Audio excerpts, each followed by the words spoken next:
Wow, napakasarap magkape dito. So nandito nga pala kami sa Sitio Baag, Tarlac. Ayan. Dahil day off namin, so napagkasunduan namin pumunta dito.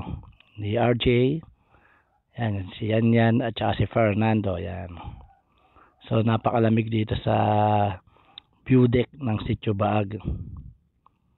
Yung tipong di uminto yung hangin. At ang ganda ng tanawin. At tingnan mo yung Mount Arayat. So napakagandang tingnan dito sa tuktok. So marami rin pala pumupunta dito at namamasyal. Lalo na't umaga at hapon para hindi mainit. Yan. Yun. So pagtapos namin magkape sa Sitio Baag, so dumiretso kami dito sa Monasterio de Tarlac. Yan. So kahit ilang beses ko na ito napuntahan, ay hindi nakakasawang tingnan ang paligid. Sa ngayon di siya mahangin, pero hindi naman siya mainit. So pupunta natin yung simbahan. Tara, samahan nyo kami. Sa ngayon wala ganong tao kasi Monday.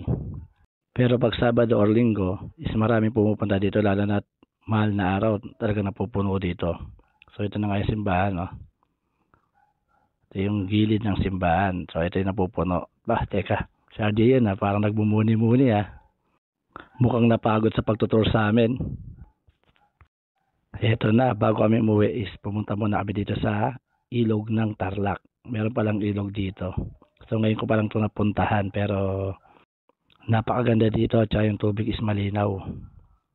So nakapag-relax talaga. Kaya sulit na sulit yung aming day off.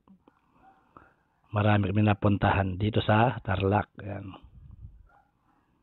Tingnan nyo naman, walang ganong tao kasi Monday. Pero sabi nung nagbabantay dito is marami talaga pupunta rin dito. Umaga pa kasi, tingnan nyo naman, sarap maligo.